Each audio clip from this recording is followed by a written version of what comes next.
Good morning, good afternoon, good evening, and welcome to the AI for Good Global Summit, all year, always online.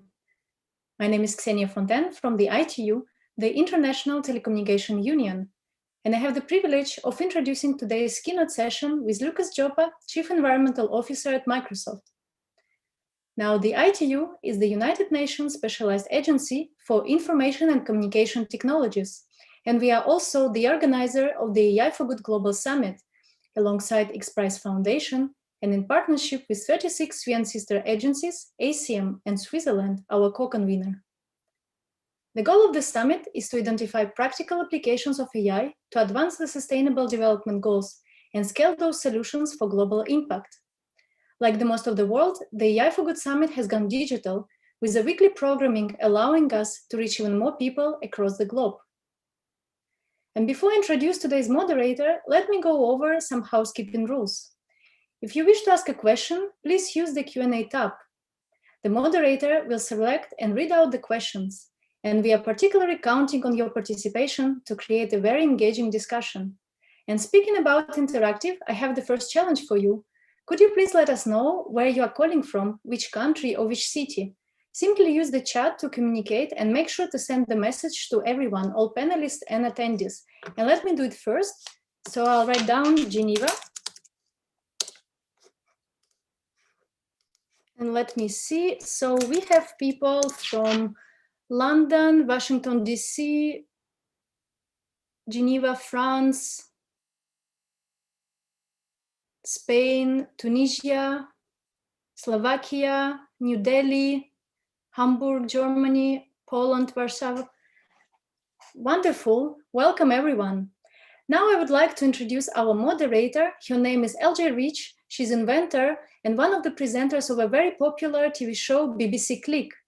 LJ, welcome. And the show is all yours. Hello.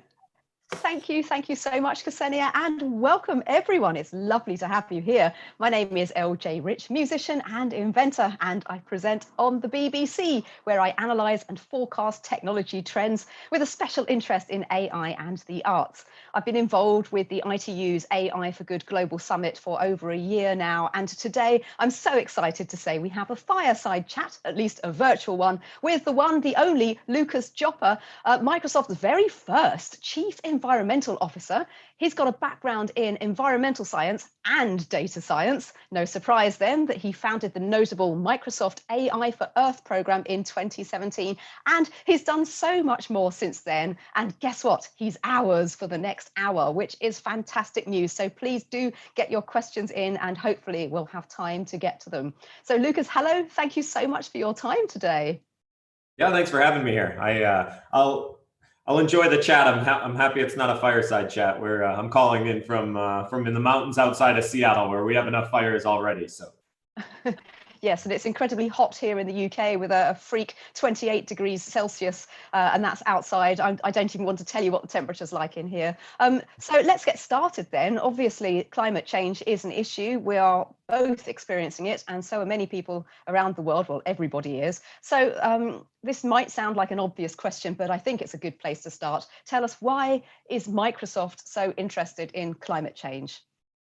Well, I think, our interest in this stems, I think, probably Christiana Figueres. I was on a call with her recently, and she used the word enlightened self-interest, which I thought was a good place to start, because we as a company always think about the future. I think that's why, we've been successful for as long as we have. And one of the things that our CEO, Satya Nadella, said a few months back really stuck with me, particularly on the lens of thinking about climate and business. And what he said was that for Microsoft to do well, we need the world to do well. And what's so clear is if you listen to the best available science, the world will not do well. We will not avert the worst socioeconomic and environmental impacts of a rapidly changing climate if we don't act now to get out ahead, preferably 10 years ago, 20 years ago, 30 years ago, but let bygones be bygones and say we need to act now to ensure that the world does well. Microsoft wants to do well. Microsoft needs the world to do well for that to happen. And so we're all in on this. see.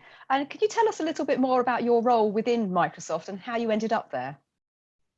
Yeah, I'm the Chief Environmental Officer for the company. It's the first Chief Environmental Officer role that the company's had. I've been in role for about 2 years, but I'm not necessarily new to Microsoft. In fact, Microsoft's the only place I've ever actually worked. I say that based on the manager reviews of my previous lifeguard jobs. I think they may have disagreed that I did much work there, but no, I did my PhD in ecology and went straight to Microsoft, a really special part of Microsoft, a part of the company called Microsoft Research. It's our blue sky research arm. You're really tasked with thinking, 30, 50 years out into the future about what's going to be happening in the field that you work in. I was brought in to help the company think through the intersection of environmental and computer science. And what's so interesting, at least from my perspective about that, is I tried really hard to think about what 50 years out was. But everything that I thought was 50 years out turned out to be 5 years out or 10 years out. So I think that that's both, a depressing statement about my ability to think, long term, but it's also a depressing statement about how rapidly, the environmental situation has worsened and how rapidly our climate systems are destabilizing and how important of a role technology and the technology sector has to play in helping society get out ahead and restabilize those critical systems. A lot of people have said to me, when you speak, that many ask you pretty much the same question, which I'm about to ask you after they've heard you talk with great enthusiasm about your project. And that question is, how do you become carbon zero as an organization? How does that work? Yeah, well, back in January is when we announced our intention to be a carbon negative company. And to get to carbon negative, you've got to get to net zero first before you go below there. And so what does that mean? Well, first and foremost, what being net zero carbon means is simply what everybody will have to do by 2050, what we as a society will have to do by 2050 if we want to avert these pretty significant and negative impacts of climate change on our social systems and our economic systems. And it's quite simple. You have to remove from the atmosphere as much carbon as you have put into it. That's all. It's easy to say, but it's really difficult to do. It's difficult to do for two reasons. It's difficult because we have yet to show over the past 100 years that we are capable of meaningfully reducing our carbon emissions over time. So one way you do it is just not emitting any carbon. Our society right now is entirely dependent, addicted to the emissions of carbon to grow our economy. The other way you can do it is to simply remove all of the carbon, or to capture it before it's emitted and remove it. Again, that's easy to say. We haven't quite figured out how to do that at scale in an economical way. Now, evolution, biology has figured that out in one of the most hyper, efficient carbon removal systems the world has ever seen, photosynthesis. So it's not, we know it's possible. We can leverage those nature-based solutions, reforestation, afforestation, to remove carbon. But it's at the end of the day, it's one of those things that I think you realize is basically the answer to everything when you grow up and become an adult, which is it's a little bit of everything, right? There's no silver bullet. You've got to reduce your carbon emissions. You've got to remove the rest, and you've got to rely on both the power of evolution to do that for you, and you've got to invent new technology solutions as well. Yeah, I think I remember reading a while back that they've managed to synthesize photosynthesis with an artificial leaf. But I imagine that the main issue really is scaling that to the astronomical amounts of carbon that we would need to contain. So I think what's really interesting right now is, of course, the pandemic has changed the way a lot of us are working. the AI for Good Summit last year was physical. It was held in Geneva, and we're now doing it all year online, virtually. So I guess I'd quite like you to talk a little bit about what the pandemic is doing in terms of climate change, our attitude towards our environment, whether this is a temporary thing or whether once, in a few years' time, hopefully, when things start to begin to get back to whatever the new normal is, will we as a human race simply go back to presenteeism, or are we going to embrace this technology? Well, look, we're going to have to change. The way that we're going to change, I hope, is going to be informed by the crisis that everyone on planet Earth right now is living through, but it's not going to have to be determined by it. And let me expand on what I mean by that in a second. I just want to go back to your photosynthesis, synthesizing photosynthesis point. And it's true, I mean, actually, folks in the lab I was in Microsoft Research were working with physicists from the Cavendish lab in Cambridge University on exactly that type of problem. The issue, though, is that there's very little, while we've emitted way too much CO2 into the atmosphere, it's still at very low densities, about 400 parts per million, right? So to find that is literally finding a needle in a chemical haystack, right? The way evolution has decided to do it is through leaves, but there are a lot of leaves on a lot of trees around the world. And those trees don't need us to go out and necessarily plant them, et cetera. So we do know how to create a large machine vacuum to suck air through and take the carbon out of it. It's just not efficient to do. And so we do know how to do this. We just don't know how to do it at scale and cost effectively. Back to, and which leads me back to my point about the COVID crisis and the fact that we need to take some of the lessons that we've learned, but those, aren't necessarily going to have to be the lessons that define us. I think that there will be an increase in travel.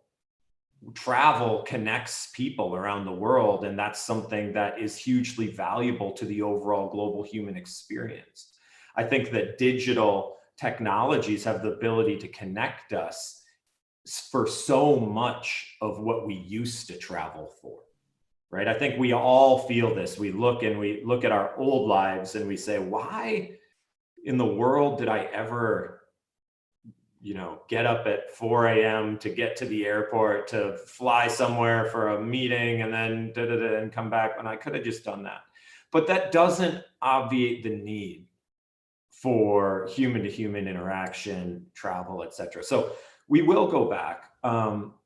What's clear, though, is that we can't go back to the carbon emitting activities at the level that we did before. I mean, if you look at the emissions reductions that we've had during this period, they're about on par with what we're going to have to do, every year for, or just moving forward. I mean, it's pretty incredible the amount of emissions reduction that we actually have to drive. So look, we know that economic growth and carbon emissions are tightly coupled in almost, we know that if we stop emitting under our current economic growth model, that the economy goes down. So we know we can drop emissions, but we don't know that we can drop emissions while growing the economy. I think that digital technologies are one of the key ways that are going to allow us to begin to decouple that relationship, because we can interact, we can engage in this chat, from thousands of miles away. But there are certain areas that we're still going to have to figure out. Planes are still going to fly, and we've got to figure out a way to put, lower carbon fuels in those vehicles. Cars are still going to drive, and we need to figure out how to transition those to an electric vehicle fleet or rapidly increase the use of hydrogen and the hydrogen recharging stations or refilling stations all around the world. So we have a lot. We just have to do, quite frankly, a lot of the things that we've known we had to do for the last 30 years. Mm-hmm. Crucially, to make it more alluring to companies, organizations to head down the green route, I guess. And okay, next question. There's so many, and everybody who is sending in questions, thank you very much. Please keep them coming. I will open up to questions in probably 10 minutes or so. So thank you. And it's amazing how many are already coming in. So many developing countries are tuned in and watching this. And of course, they're interested in bringing AI into organizations and country plans. And where can they start? Yeah, well, I think that was a question that we asked ourselves in Microsoft a couple of years ago, actually, which is, well, we know there's a huge potential for artificial intelligence to enable environmental solutions. But if that's true, why aren't we seeing the global emergence of these solutions? We are seeing lots of really impactful and interesting applications from individual organizations around the world, but why isn't this kind of like a groundswell? And you don't have to think about it too hard to recognize a few things. First, those that are leading environmental efforts around the world generally came from leading academic institutions on environmental science and sustainability. They didn't come from leading computer science departments. And unfortunately, despite the best efforts of the tech sector so far, you still need to know way too much about computer science and about artificial intelligence to really be able to kind of deploy these solutions at scale.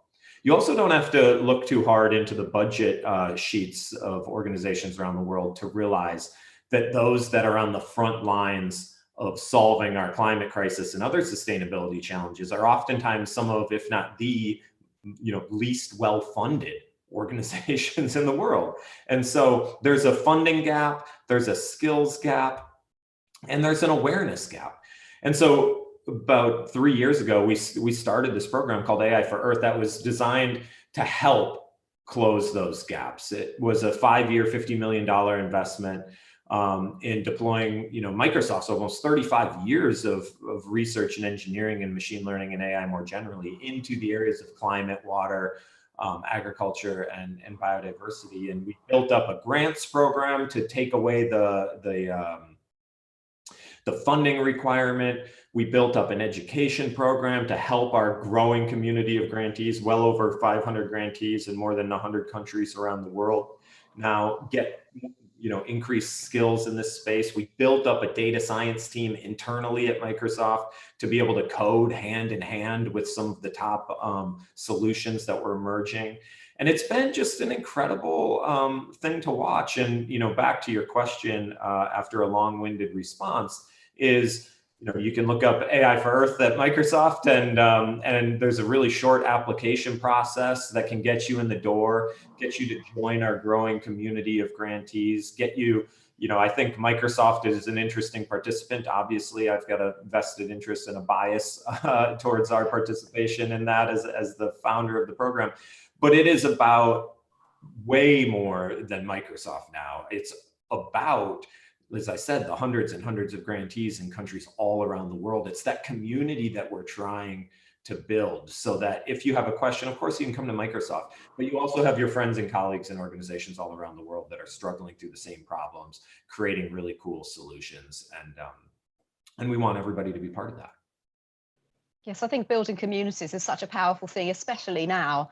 And that's quite a fantastic thing to look at. Also, I would encourage anyone who hasn't seen the Planetary Computer website to hop and have a look at that too. I'll ask you more about that in a second. So this next question might be a little optimistic and set in the future somewhat, but after coronavirus, are there new climate-friendly behaviours that you think will stay in place post-COVID-19? Yeah, definitely. I think that, we covered one already. I think that there is a bit of a new normal, and it's a mix between the old and the present when it comes to travel, when it comes to remote work. And we know that that's a significant cause of carbon emissions. I do think that that's going to stick with us. I think that, digital platforms like Zoom or Teams have infiltrated our lives. And I think for the better, long term, I think for the better. I think many of us would, maybe disagree with that right now, that maybe the infiltration has become a little too overwhelming. I wouldn't mind talking to a real person once in a while. I'm not questioning the realness of you, LJ, but I could be an AI generated avatar. For all I know, you could be. So, we're going to see a lot more of this. People who I was a doubter. I should be transparent about that. Like, sometimes I feel like I missed my generation. I should have been working in the 1920s or something. I love going to the office. I love being with the team. I love being at the whiteboard. And I probably wasn't, I know I wasn't as open to kind of, the modern way of working. And now I've been forced down this path, and I'm like, I wouldn't mind going to work 2 days a week, and working from home 3 days a week. And so I think everybody's going through their version of that, and at every level, individual all the way to organizations. I mean, you see these massive real estate investments and divestments that are happening in the corporate sectors. Everyone's trying to think through how this is going to work. But look, buildings are a massive source of emissions, heating and cooling of buildings. There's going to be a larger decentralization of that. Travel we're going to see a decrease in that long term. So some of that stuff's really good. Mm-hmm. I've been filming for the BBC from my house and sending files virtually. So there's a lot of adaptation. I wonder if it's also going to change city centres, because there's fewer footfall. Then, will people be buying less? Is that going to have an effect on the economy? How do people move from products to services, for example? There's a lot where things are going to change, and it's all very sort of fascinating and a little bit strange at the same time. I think, unlike you, I've always been a big fan of using technology remotely. As a musician, it's really difficult to jam with somebody in real time, apart from a few months ago, I found out about technology that allows that, and it's completely life-changing. You can literally be hundreds of miles from somebody and virtually play in the same room. So I do feel that the potential for technology to bring us closer together is there. However, I do miss the real life interaction. And it's quite interesting to see there's a contrast. We all have to get used to different parts of our new way of living, but there's no reason why we can't try and be sustainable while we do it at the same time. So yeah. I've got a few questions that have come up, which I'm going to start on. The carbon footprint of AI. Now, interestingly, I've had a few people ask about this. Can you talk us through a little bit about how we can kind of balance the fact that AI does use a lot of processing power and therefore energy? How does that contribute to zero net carbon neutral? Sure. So I think that this gets to kind of a framing that I have about all of this, which is that as we digitize these things, whether that's jam sessions with your friends or work calls with your colleagues, or the AI algorithms are going to be running in some business or consumer application, we need to do really two things in the tech sector and then in society more broadly. We need to first and foremost ensure that the way that those systems are built and the way those systems are operated and the way that they're managed at end of life is done in as sustainable of a manner as possible. And then we need to ensure that it's not just the basic infrastructure, it's also the software that's being built on top is built in a way that allows people to build new sustainability solutions or deploy those services in the pursuit of sustainability solutions.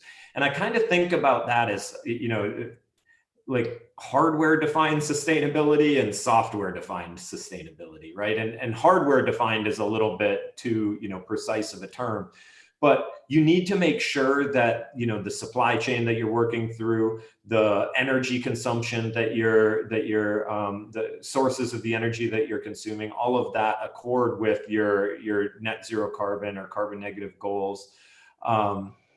so that anyone who's using this stuff immediately benefits. That's why, you know, Microsoft's committed to powering our global business with 100% renewable energy by 2025. That's why we committed to removing more carbon emissions than we make. So, you know, we're reducing our emissions by half or more and removing the rest. And so what we want people to know is that, and to feel confident, is that when they are running, for instance, when they are training a very large deep neural network, for instance, that they know that the energy that's being consumed, that the servers that they're using to do all of that are being sourced, operated, manufactured, sourced, operated, and managed at end of life in a very sustainable manner. And in fact, you know, in a much more sustainable manner than generally would have happened for any particular kind of on-premise computing applications. But that does not leave out the fact that we do need to start thinking pretty hard about what resources we're using and for why, and for what, right?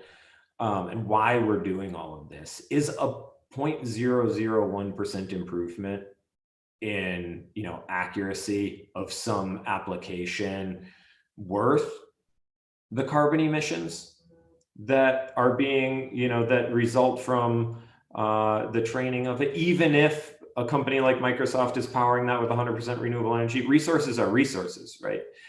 And I do think that we just need to acknowledge that Jevons paradox is oftentimes real. You know, when the price of something, you know, goes down, we often, or the availability, you know, goes up, we just use more of it. You know, who's running on a smartphone with less power, you know, today than before, or a smaller smartphone for that matter, right? We just want more, and we do have to start coming at this as individuals and as society in a much different frame of reference. And one of the ways you do that is you actually price or value the environmental impacts of your applications. Microsoft does that internally with a carbon fee. My team runs a carbon fee across the entire company. Every ton of carbon has a price associated with it that somebody has to pay me. And I think that that's probably something that we're going to have to do more broadly as a society. Brilliant. Can we just have a little bit of technical fun here and get some AI use cases? Sure. I mean, look, there's a million. I kind of hate pulling these out of kind of the bag of grantees because it kind of makes me look like I'm we know you're not playing favorites. It's okay. Just the first. But there's a couple. I think there's one that I would highlight just because it's so immediately relevant right now.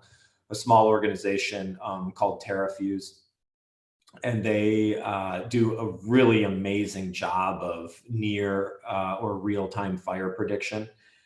And one of the ways that they do that is by combining for the kind of the best of what we usually do for fire prediction, which is kind of large numerical simulation models. The problem with those models, though, they're oftentimes highly accurate. The problem with them is sometimes it takes 5 hours to run 5 minutes of a simulation. So they don't work in a crisis situation. Machine learning is fantastic. It's really fast, but it doesn't include all of the physical realities that these numerical models do. And so they're working on a process called, or that they kind of talk about is physics-constrained machine learning or physics-constrained AI, where they take the best of the physics, they constrain deep learning networks with those constraints, and then they get the best of both worlds. It's been fantastic to see. A small organization called Sylvia Terra is another one I like to talk about a lot, using, you know, just a super small team of dedicated folks, just put together, worked with Microsoft to build the first tree inventory of the United States, counted almost 100 billion trees across the US, which sounds like really simple machine learning stuff if you follow this space. Like, oh, of course you count trees, and that's what we do with machine learning. We count cats in YouTube videos, and we count trees from space, right? Well, it's actually really hard. Those two things, cats and YouTube videos, we've been working on for a long time, and there's business applications for it. Trees from space is actually a little bit more difficult, but it's much more critical for the fundamental well-being of people around the world. We need to know how many trees there are, where they are, so that we can understand their carbon sequestration potential and engage others in markets to help conserve them. Yeah, there's a million more. These are great. I could happily hear a few more. Well, look, I think, there's an organization that I've been following for a long time, called iNaturalist. And one of the things that I like about iNaturalist is it's really kind of taken these steps of building a community and then slowly integrating machine learning to build a bigger community, and then integrating machine learning to build a bigger community. And what iNaturalist is it's really a citizen science platform. It's a smartphone application that originally started for, experts to be able to identify, species on behalf of citizen scientists. So maybe you or I maybe don't know, you're out for a walk in the woods, you see a plant or an animal, you take a photo of it, you don't know what it is. And there's a community of experts that will tell you what it is. And then that becomes a data point that can be contributed back to the scientific kind of community. Well, once you do that enough, right, what you have is a large training database of data points, expert annotation, and now you can build machine learning algorithms to recognize those species for the user.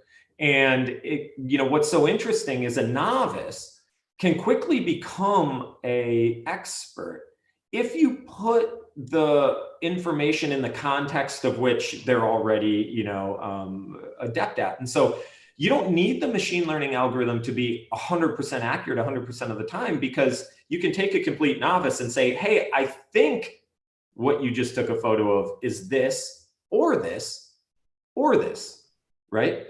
So I might not know that something is an elephant instead of a giraffe, but if you show me the photo I just took and a photo of an elephant and a photo of a giraffe, suddenly, this is a game we played as kids, that game of like matching, cherries and apples and plums when you flip that stuff over.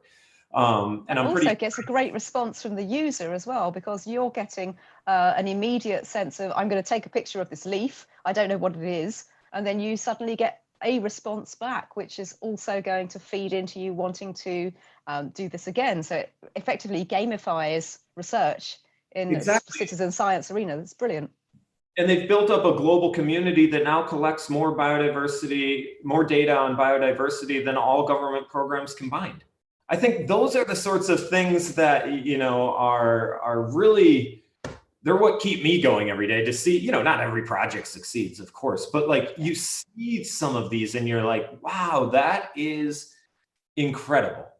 And these are small teams. Every organization I just mentioned, they're tiny little teams, but they're operating on global, scalable computing infrastructure. They're taking advantage of algorithms that were specifically designed to scale over that computing fabric. They're bringing their subject matter expertise, whether that's, new statistical insights, crowdsourcing, expertise or whatever. And you've got these teams of 10, 15 people operating at the scale of what would have been a Fortune 500 company 30 years ago. It's mind-blowing to me. So, yeah. Whilst we're here at the sort of AI for Good Global Summit, it feels like a really good opportunity to ask you, if you had a magic wand, what can the ITU and the United Nations do? What should they do, we do, with the tech industry? Well, I think that, you mentioned this this idea of a planetary computer that Microsoft's been focusing on, and it's a planetary computer really for me is thinking about, what is the computing platform that would allow, our global human society to understand what is where, how much is there, and how fast it's changing about the world's natural resources, so that we can ask the, societal and governmental question of not just what could be there, but what should be there, right? And the way that I think about that is really kind of, what is the objective function for the human species on Earth? Because if we can help define that, then the tech sector and others know how to build optimization algorithms to solve for that. Well, that's all well and good. You can have this big thought process societally. You can, tech sector can have all the computing resources it needs. But without the data, it's kind of a moot point, right? And I think that, to your question about the organizations, the relevant organizations, what they can do, I really do think that we have a lot of work to do, and everybody would benefit if the work was done to really take seriously what kind of digital environmental data commons would look like, all the way down to the core kind of data taxonomy, all the way up to the global data access, APIs. That whole stack, that's something that the tech sector needs to get done in order for the tech sector to be able to contribute maximally. It's what the world needs to get done in order for us to answer some of those big questions. And it's quite frankly where I think those organizations that you mentioned and the tech sector are most capable of immediately working together and aligning on. Mm-hmm. Tell us more about the planetary computer.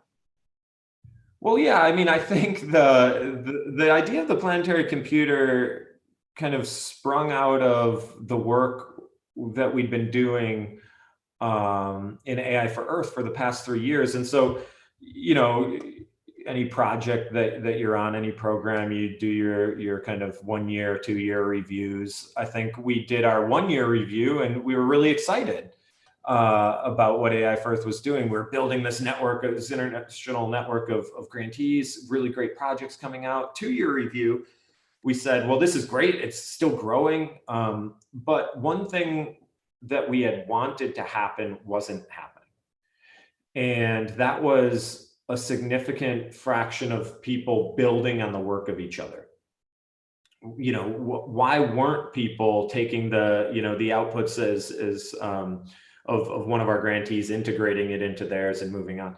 And it was because we'd really built this as a grantee by grantee, organization by organization kind of program. And what we needed to be doing was building it out much more as a platform level offering. And so what we decided to do was invest in building what we're calling this planetary computing platform, which is really bringing together large environmental data sets, ours and others' top machine learning solutions, and making that kind of computing fabric available for everybody to train those models, deploy those models at scale, hopefully without having to have a PhD in software engineering. And I say hopefully because if you do need to have a PhD in software engineering, then I'm not going to be able to use the planetary computer that I invested in building, and that would be an epic disappointment for me. So so that's kind of the high level platform that we're looking to build. But like I said, we do need everybody to, we might need a much stronger kind of consolidated perspective on environmental data for us to lean on, because that's really work that's the purview of a lot of these multilateral organizations. Okay, we've actually got a question from David Jensen of the UN Environment Programme. He asks, what are your views on key problems to solve in the global governance of environmental data? Yeah, that's a good question. And David would probably be somebody that I would ask that question to. So, but I think that there's a few things. One is data's not that interesting until we turn it into some sort of information. And so really, we can fly satellites all around the world with, taking, red, green, blue infrared photos all the way up to, several hundred hyperspectral bands. That's all great, but those are just pixels and bits in a computer until we teach a computer what those things actually mean, right? When you look outside and you see a tree, what you're doing is running a neural network, literally, a literal neural network to calculate kind of all of the wavelengths coming into your eyes to say, oh, that's a tree, that's grass. We need to teach computers to do that. we can't teach them to do everything right away. So what are the key environmental characteristics, I think, that we need to teach computers to be able to see? I think that taxonomy, that formalized taxonomy, is a foundational element to whatever a data governance platform would look like, a prioritized list of what does the world need to be able to see, and then over what time. Do we need to see it over real time? Do we need to see it over annual time? Do we need to see it over decadal time? So those taxonomies, I think, are incredibly important. That's the super far left basic layer. There's a lot in between. I'll skip to the far other side, which is just like a neural net. Just like a neural net, that's right. The inputs and outputs, and who cares what happens in between. The far other side, though, is that we are way ahead. So on the one hand, we're way behind in teaching computers, what to see and how to do that. On the other hand, we are way ahead of our governance and kind of societal understanding and buy-in of what technology is capable of in this space. So being able to, survey the Earth and all of the Earth's natural resources is a fantastic thing and incredibly important for us to be able to manage this planet that we call home. But it ignores the geopolitical realities of today and the way that natural resources or the state of the environment is considered by different political bodies or societies or cultures. And so I do think that we need to have a big revisit to what it means to look down on Earth from anywhere at any time and be able to know what's going on, right? I think our social systems, our judicial systems, our cultural norms, they're not caught up to that. And there needs to be a big, so basically I see a societal conversation over here and a very kind of nerdy,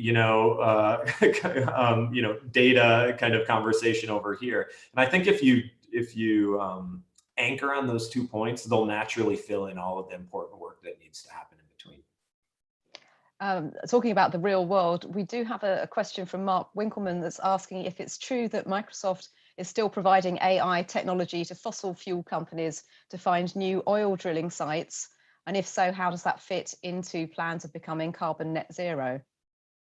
Yeah, well, look, I mean, we have customers across every sector and working in all sorts of applications. I think that one of the things that we are quite interested in is understanding the ways that these sectors are going to need to transition, how they're going to, do that, what the most efficient kind of investment is to do that, and building up our technology resources to support them in that transition. I think that you'll see some organizations are going to be more out front than others as this transition goes along. I'm fully convinced that the combination of incentives that society will place on this transition will make it so, and we're working on that. I mean, I think one of the big questions is to look at some of these natural resource based sectors, whether that's oil and gas or mining or anything else, and kind of ask what is the planned trajectory to get to 2050. And I don't necessarily know that it's, a Microsoft's place to tell a customer what their trajectory should be. I mean, we sure don't want, our customers customers coming to us and telling us what our trajectory has to be. But being ready and able and willing to support. I think, we just had a big announcement today with BP, looking to partner together to accelerate their transition to net zero, which they've been undergoing or describing the path that they look to make. So, we work with that sector. We work with all sectors and all organizations that are looking to use our technology for legal means. But I think the big question for us is, how do we resource ourselves so that we can better empower our customers to make that transition? That we know, look, they're going to have to make this transition, that we can make that transition, help them make that transition as cost effectively and as climactically impactful as possible. Brilliant. I think Frank Denhard, another question about climate and biodiversity breakdown being such huge problems. He's suggesting a giant global initiative from big IT players encouraging collaboration like Microsoft, Google, IBM, etc. I mean, you've touched upon this idea of building communities before.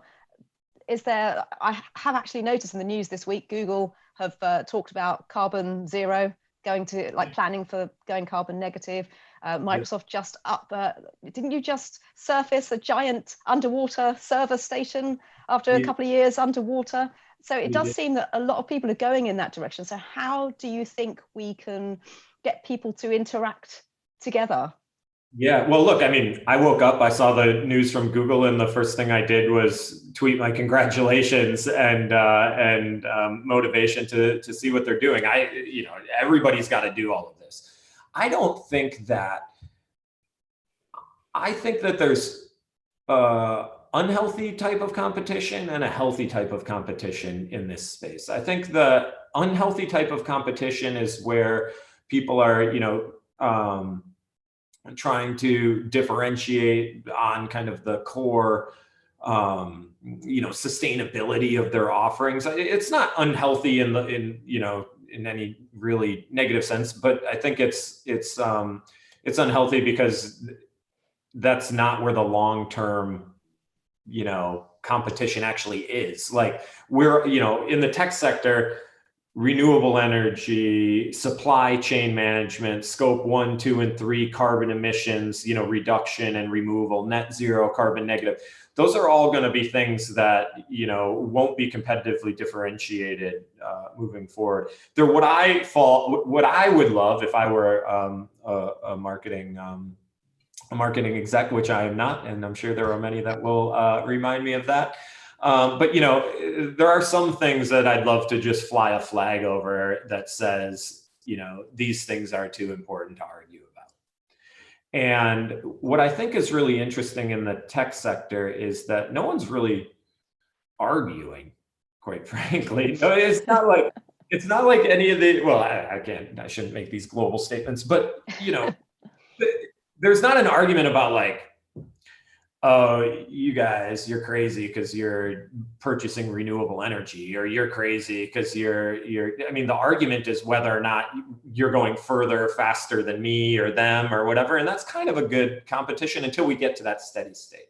Where I think the super healthy competition, because this is how markets work, is, are your services better at driving more impactful sustainability solutions? And that is a powerful mechanism. That's one of the only mechanisms that we actually have in our kind of global, at least capitalist societies. And so we shouldn't turn our backs on that type of competition. We shouldn't say that everybody should work together, because it's actually, in those sorts of healthy competitive ways, it's folks working against each other that actually moves everything further, moves everything forward further and faster. And I feel that really passionately and strongly. I just think that oftentimes we say, oh, collaboration is the best thing ever. And it is. I mean, trust me, we work with all of our competitors and peers on many things, but there's also like, I want the company I work for to build the best products in the space that I care about. And I think that that's a Venn diagram that leads, that's like the cliched triple bottom line win, so. Okay. Believe it or not, there's only 10 minutes left of our chat, so I'll try and get through a few more questions. But before I do, I just want to ask a rather general Lucas question, which is, tell us about your morning routine. Well, unfortunately, for the last couple of months, you're really looking at it. I've sitting in my home office, I'm drinking my tea, and I'm talking to a group of probably like-minded individuals. So, yeah, look, my morning routine: I get up, I stretch because while I'm younger than I look, I feel significantly older than I am. So, I try to stay a little limber, go to work, sit down at the computer, and start working on carbon negative, zero waste, building a planetary computer. I wake up every day, and I feel this um, incredible sense of optimism about what we're working on. And I mean, sometimes I feel like I'm like, whiplashing back and forth. I feel this incredible optimism, and I feel this almost overwhelming responsibility um, to not just do the things that we have committed to doing, because I feel quite confident that we're going to do those things. I feel this incredible responsibility to figure out ways to do them in a manner that leads to broader societal change. And I feel that weight all day, every day. And I wake up with it, I go to bed with it. And it's an interesting thing to balance this incredible optimism and this incredible sense of responsibility. But quite frankly, I mean, this is why I'm doing what I'm doing. I know why so many folks that are on this call have chosen their career paths. You try to find ways to leverage, influence and power in the direction of environmental progress. And I think Microsoft is a company that wants to move in that direction, and I have the opportunity to do it. So quite frankly, I wake up every day, I think I'm the chief environmental officer at one of the biggest, most successful companies in the world that wants to make a global societal difference on the climate fabric of our overall existence. That is what I got to do today. So that explains the incredibly large cup of coffee. Yeah, right exactly. We have a question from Christopher McRae. Does carbon zero Microsoft mean Microsoft or the whole value chain connected to Microsoft? Wow. Yeah, the latter. So when we made our carbon negative announcement in January, we committed to reducing our emissions by half or more and removing the rest. And when we said emissions, we included scope 1, which is your direct emissions, scope 2, which is the emissions associated with the electricity that you consume. And we consume a lot of electricity. We're a data center company. And scope 3, which is literally everything else. It's both upstream supply chain and downstream value chain. So what do I talk about? What do I mean in value chain? I mean, end of life management, but I also mean, device end of life management, server management, et cetera. But I also mean product use of Xbox or Surface. That we are calculating for the emissions associated with the energy consumed when my Surface right now is running to be on this call. So yeah, it's everything, and that's an expansive commitment. I think that we were one of the first companies to really fully go into what the industry calls scope 3. It's a little terrifying because you don't have direct control over these systems. They're your suppliers, they don't work for you, or they're your customers, and you want to please them, but you have to make sure that you can do this carbon reduction and removal. So yeah, it's scope 1, 2, and 3. Wow, I think we've just got time for one or two more questions as we roll towards the end of our hour together. Can we talk about a few barriers for developing countries to adopt AI environment solutions? What solutions can developing countries get started with? I guess I'm trying to fold in another question from Ilana Harris about the landscape of AI for environmental issues, things like monitoring, illegal logging, smart factories, AI-based agricultures, that sort of thing. How can developing countries find solutions and utilize them, and what's stopping it? What can help? That's a big question. Sorry. No, it's fine. I mean, it's a big question. So we could have done this. We could have had this whole conversation around that. And yeah. As you've learned, I probably could have just asked one question. I could have just talked the rest of the time. So, but look, I think that first and foremost, the easiest way is to look to some of the large technology companies and their offerings, and to figure out a way to get started on those platforms. I think I would just bring this back really quickly to AI for Earth and say that there are programs at Microsoft, and AI for Earth is not the only AI for Good program that we have. It was the first program, but it became kind of the template for AI for Humanitarian Action, AI for Accessibility, and more suite of AI for Good programs. So if you're interested in that space, you want to get going, you're working in kind of the environmental space, come to Microsoft, look at AI and we make the application extremely simple. This is not a an A levels kind of testing situation here. We really just want to understand, what are you looking to do? What kind of resources do you need? And we make it really, really simple. Wow, that's quite exciting as a call to action. I think that's a wonderful place to end our fireside chat. Lucas Joppa, it's been an absolute pleasure chatting with you. I wish it could be for longer. Thank you ever so much for your time. It's really been quite an enlightening hour, and it's time now for me to hand back to Ksenia at the ITU to tell you a little bit more about future events. And for me, LJ Rich, and of course Lucas Joppa, it's goodbye for now. Thank you very much. Thank you very much, LJ, for all the great questions. And of course, we would like to thank Microsoft for helping us to pull this together.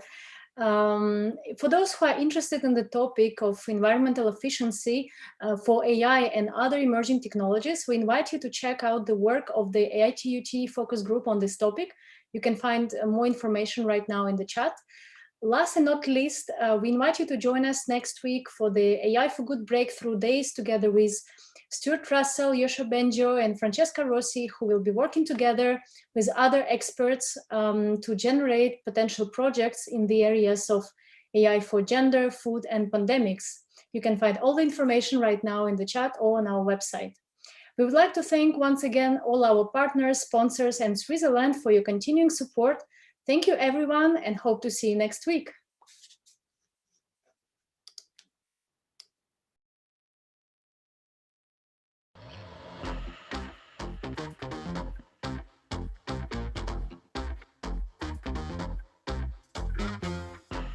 Selector, rewind selector, rewind selector, rewind selector, rewind selector, rewind selector.